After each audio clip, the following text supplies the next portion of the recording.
Alright everybody, so I did say I was going to read this short story. I put it off for a couple of days because it's actually a lot shorter than I remembered it. I don't know, maybe the first time I read it, I was just seeing all this stuff. I was like, oh, it's so long and so amazing.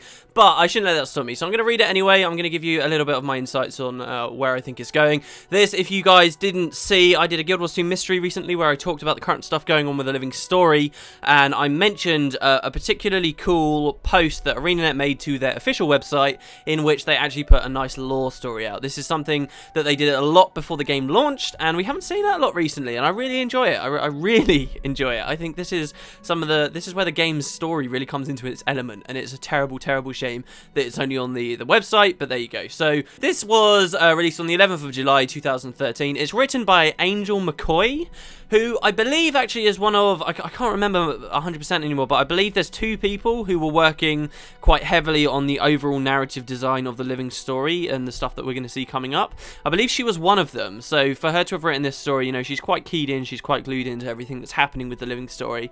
You know, some criticisms, I had a lot of discussion about the living story after I put up another video recently. Some criticisms people have about the story is because they feel like it's quite disjointed, and I feel like it is too, but you do have to consider that they have had two people just flesh it all out. There are two sort of masterminds, or at least two, I guess, behind the entire route. Even though there's 4 separate teams working on living story stuff, these people have kind of designed from the ground up what's happening. How the other world builders and stuff factor into it, obviously we don't know, we don't work there, but anyway. So this comes from Angel McCoy, as I say. She knows what she's talking about. She's designed a lot of the living story, and it's quite an enjoyable read. So this is about the Zephyrites. The story simply starts with a scribe's note that says, the following journal page was retrieved undoubtedly without permission from the Zephyr Sanctum, and in 1326 it came into the hands of the Dermond Priory.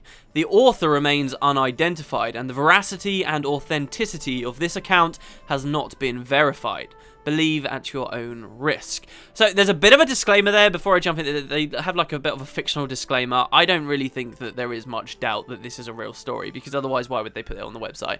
But it's cool. You know, it adds that little bit of, I guess they've already used the word, but authenticity to the account, which is an interesting way of doing things. The person who wrote it might eventually become a character, and indeed the person who stole it might eventually become a character.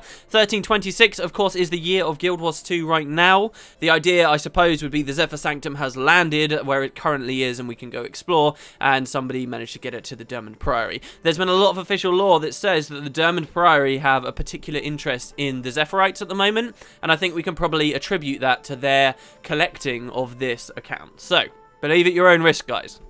Now, 1326 is the current year, but this is set in 1320, in particular the 9th of the season of the Scion, or Scion, I guess. That would relate to sort of the second half of summer and the first half of autumn in the Tyrian calendar, just so that you guys know, I believe that's what it is. It's kind of got an alignment with air. I thought it was really cool. I'm going to keep adding my insights here, by the way. I thought it was really cool that they just mentioned this season, because there was lore that was written about this back in Guild Wars 1. I don't think I've seen any mentions of the actual names of the seasons in Guild Wars 2 at all so far. Like, when the Fractals came out and we had a Colossus boss, that was really kind of interesting to me, because there's a season of the Colossus in Guild Wars, but ArenaNet sort of hadn't mentioned the seasons in this way for so long. I was wondering whether they even sort of remembered that it was a part of their universe and there was going to be no relation there at all, but it actually looks like there damn well is. I mean, they're still remembering these seasons, and there's an explicit reference to the season of the Scion here, right? 1320 is the year, and so that you guys know, 1320 is the year that the book The Edge of Destiny takes place. This is the book, there's going to be a spoiler here, this is the book in which Destiny's Edge form and try to fight Kralkatorrik, ultimately fail, are responsible for the death of Snaff and Glint, and in general all the major pieces for those characters are set into place here during this year, 5 years before the launch of Guild Wars 2. Okay, so this is the year just after the events of the Edge of Destiny, and here's the account. Exhaustion and heat may kill us before we get out of here, if the minor irritations don't get us first. The desert winds blow sand into everything. The grains are like tiny biting mites that get between your skin and your clothes, cling to your scalp, and grind between your toes. My companions have remained taciturn throughout our journey, and as we approach the battlegrounds, we've stopped conversing about anything non-essential to our survival. We're too exhausted to do anything but plod onward. It's as if the wind, sun, and weather were conspiring to slow our progress. I'm beginning to understand why someone keen on security would make this the location of her lair. So that's the first account on the 9th, a very explicit mention to what sounds like Glint and her lair there. What I find very cool about this, just straight away, is they really play on the Crystal Desert is a dangerous damn place. One of my favourite things, one of the things that really captured me about this universe in the very first place, like right back at the start, when I first played Guild Wars 1, for those of you who don't know, I wasn't really that interested in the story until quite a while. But what really grabbed me was, in the first game, when we could explore this area, the Crystal Desert, there were all these things called bleached bones around the world, and when you interacted with them, they had these really grim stories about people like who had come to that region of the world trying to build civilization, following a guy called Chirai Ossa, but essentially their civilization failed, and all these people were led to the desert to die for nothing, basically. It's a really kind of tragic story on a macro scale, but also you had all of these bones that showed all these small tragic stories of how these people died and how they lost their lives, and there's like stuff about mothers having to put her children to sleep in the night, and people being preyed on by monsters that they can't see just outside of the light of their campfires, and people having to cut off like their companion's legs so that they can have some food, and then hoping that that companion will survive with just one leg. Like really, really grim stuff. Some of the best stuff I've ever seen written in Guild Wars. Really adult stuff. It's kind of interesting as well because the game's taken such sort of a light-hearted stance on everything ever since then. But now we have this this cool little story which already is shown straight away. You know, it's got some very cool descriptors there of how dangerous the Crystal Desert is again. And I don't know, it just reminded me of that. So that's the first thing that really got me excited about this. But then obviously we have this last line, I'm beginning to understand why someone keen on security would make this the location of her lair. Okay, the second entry. This is on the 10th of the season of the Scion, 1320, so this is the next day. Our trek into the Crystal Desert has taken weeks longer than expected. The weather has proven unpredictable, but we have finally arrived at our destination. I write this now from a hill overlooking the battlefield. An air of solemnity rises from the sand in waves like the shimmer of heat, making it difficult to breathe. This is where Destiny's Edge confronted the Crystal Dragon and where our protector died defending us from her elder kin. I imagine I can see the crystalline remains of her corpse from here. Tomorrow we will know.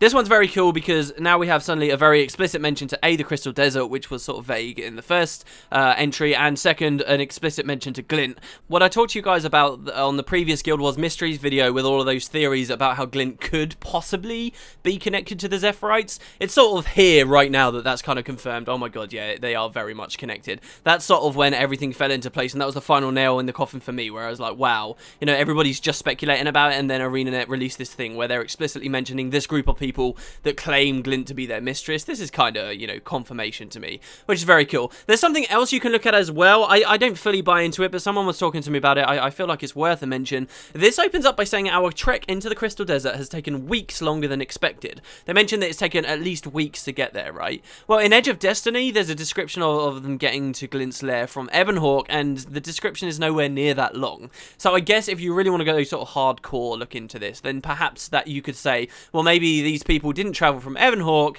it's more likely they travelled from the south, and then that therefore could suggest that we eventually will go to the south too, perhaps. It's an interesting idea, but I kind of find it a hard pill to swallow, because, you know, a lot of the time, you know, the amount of time it takes someone to get in-game is going to be different in some pieces of lore, which is going to be different in other pieces of lore, and for that theory to work, we would have had to have expected Angel McCoy to have, like, cross-referenced distances and timescales with what they had written in Edge of Destiny, and I don't feel like they really did that, personally. I don't feel like they have a really solid understanding of how long it takes to get from here to here to here. Like, for example, in Guild Wars 1, we had like, oh, it takes 2 weeks to get from Cantha to Tyria, and now we're not talking about boat travel here, but I don't know, it just doesn't seem to match up for me, so I don't often buy into that. But anyway, so that's kind of the interesting stuff you can pull out of the second one, and it ends, of course, with tomorrow we will know. The third and final entry is a bit of a longer one, so I'll just kind of blast through all of it and then talk to you guys about it afterwards. So this is on the 11th, again, one day later, same year, 1320. Our predecessors, the Dwarven Brotherhood, knew she was different. They forged an alliance with her and let her into their minds. They guarded her legacy for as long as they could, but sadly, Their race was not to live forever. Destiny decided otherwise, and thus the torch was passed to my ancestors. We hid ourselves away for hundreds of years, helping her as we could and keeping her secrets. It breaks my heart that we did not witness her final moments. She lived for millennia, and yet she was gone in the blink of an eye. We're coming here to retrieve whatever remains of her magical corpus, so that her sacred bones won't fall into the wrong hands. Dragons consume magic, but they do not destroy it. They hold it within themselves like a sponge holds water. I only hope we're faster than the scavengers and power mongers who would use her body to advance their own evil or selfish plots. I know now what great value there is in her crystal remains. Holding a portion of her in my hand, I was able to walk on the wind, ride the lightning, and channel the sun to my will. We will take her back with us and build a new sanctum where we can rise above the mundane violence of the world. There we will foster peace and seed the crystals we make with touches of her magic, so that others too can experience her legacy. I wrote with some confidence that once we leave this forsaken desert landscape, I will never return. It's everything we are not: inhospitable, lifeless and cruel. We'll take her to a resting place with fresh breezes and gentle sunshine. She deserves nothing less. She was as old as the Shiver Peaks, older than the gods. None will ever hear her true name spoken properly, and so we will remember her only as Glint, the one and only dragon who fought the destruction of our world. While we live, she will never be forgotten. Wow, okay, cool. So, very cool. There's a lot to say. I'm going to go in reverse just because this stuff's fresh on my mind. She was as old as the Shiver Peaks. First of all, I find very interesting because the idea that that whole mountain chain wasn't there, perhaps, on the last Elder Dragon Rising is an interesting one to me. Also, none will ever hear her true name spoken properly. Well, a lot of people have. Obviously, the end of the plot, when you go to the Arar Explorable Dungeon, you hear stuff like that, right? Kind of interesting that the Zephyrites haven't had that knowledge given to them, and also I guess quite telling of how perhaps secretive the Dermot Priory are. You know, they learn this stuff, but the people in general don't know. It's interesting that Glint herself, who presumably has interacted with these people, hasn't actually given them her true name at any point. I suppose she didn't give it to us, the players in Guild Wars 1 either. Kind of weird that she would stop choosing to be known as Glorst and keep her new name of Glint. Kind of weird. Speaking of like them interacting with her, kind of weird. It also, they don't explicitly say this, but it sounds sort of like they'll never really come.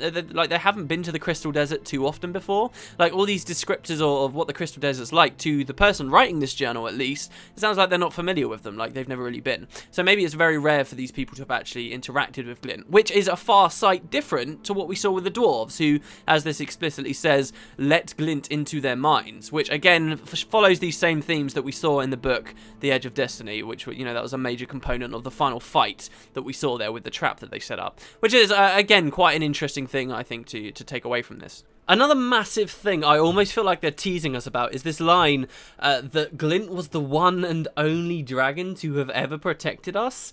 It's really kind of funny that they say that as a group of people that have just come from Cantha.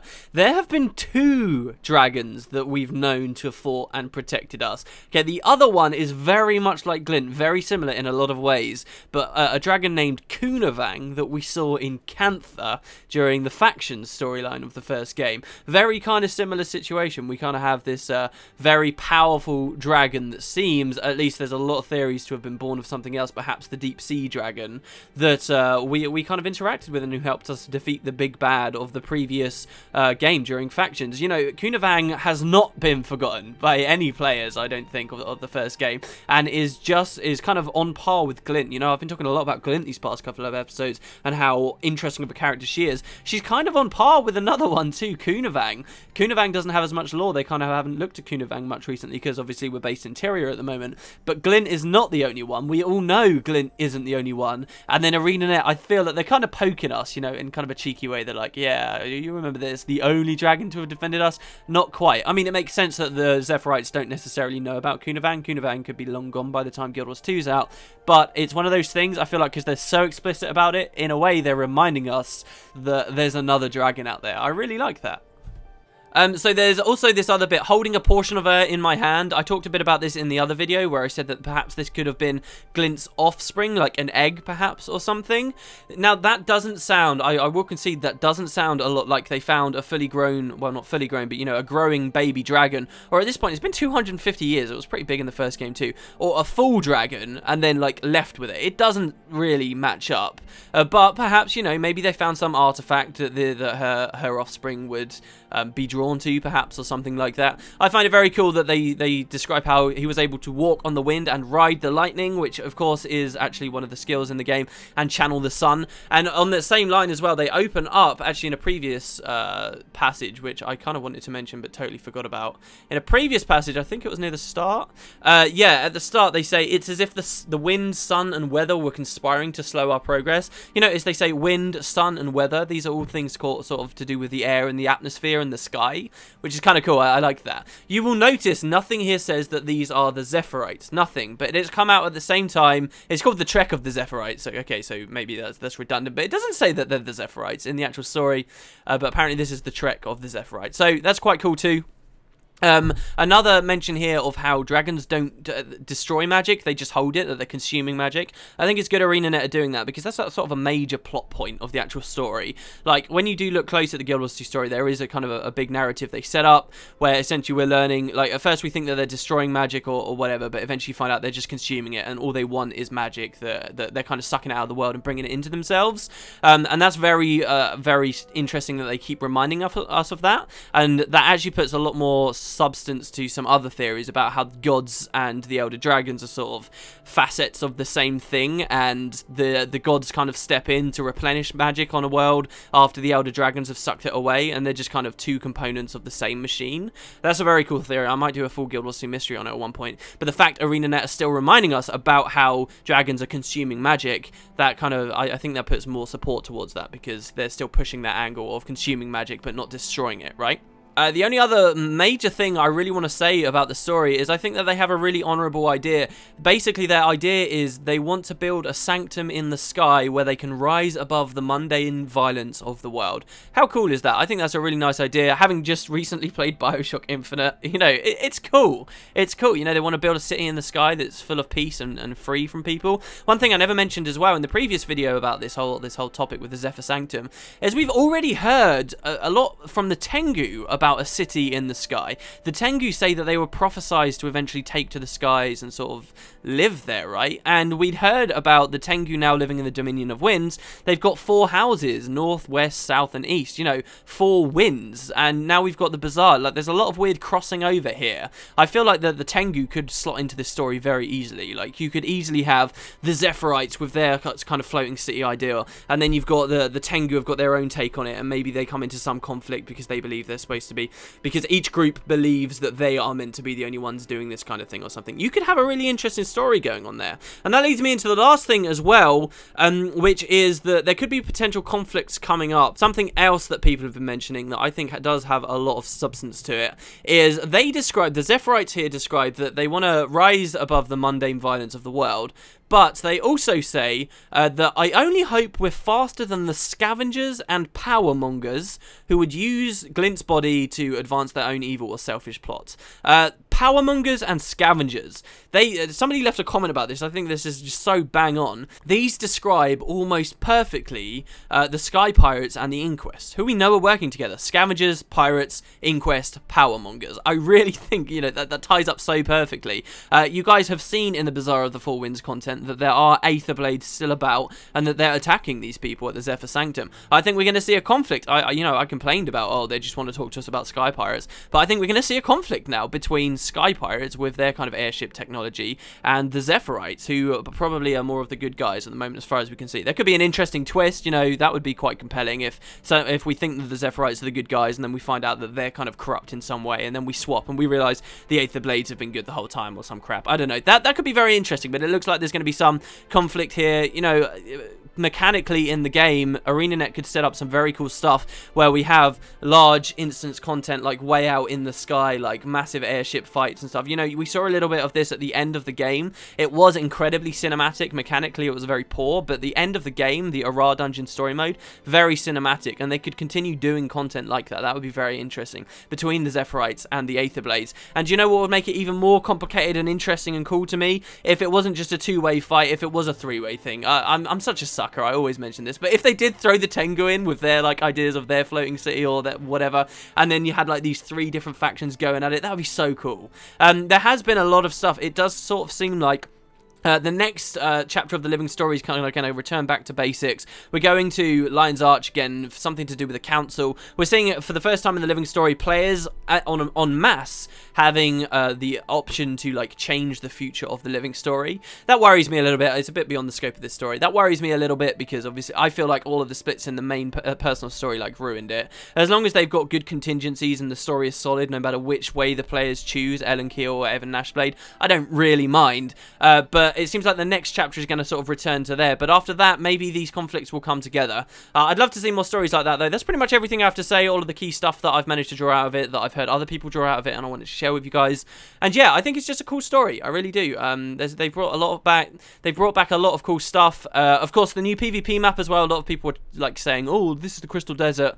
I would be a little bit disappointed if that was the Crystal Desert. It sort of looks like there's just a lot of reused assets, just maybe slightly recolored or something. Yeah, there's sandworms there, but the sandworms don't look as cool as the old ones used to look. Honestly, they're nowhere as big. They don't have like such threatening mouth things on them. Like, so I don't know, it doesn't look so cool. There were a lot of really unique areas in the old Crystal Desert, like the Salt Flats look just so beautiful. But the new map does seem to be another hint to the Crystal Desert. We've got a story about the Crystal Desert. We've got lots of stuff going on. You know, these are going to moving in interesting directions, and I'm still very excited about it. But yeah, those are my up-to-date thoughts basically on the video I did before. This is the story for you guys, kind of elaborated on a bit so that you know what is essentially a short story. We've got a long video out of. Thank you very much for watching, and I will see you next time. I'm going to be reading Sea of Sorrows like tomorrow, probably. I'll probably just sit down and try and blast my way through it, and then you guys can probably expect a review. I've never really done reviews. Tell me if you'd like me to do a review of Sea of Sorrows. I could do like a spoiler-free one, and then like a full-on one. Like, I don't know, kind of just nerd and geek out with you guys about the book and sort of have like a book club thing. That might be kind of fun, right? So I might do that, but once I'm done it, I'll be going back to Gw2 Mysteries and everything else. So thank you very much for watching, guys, and I will see you next time.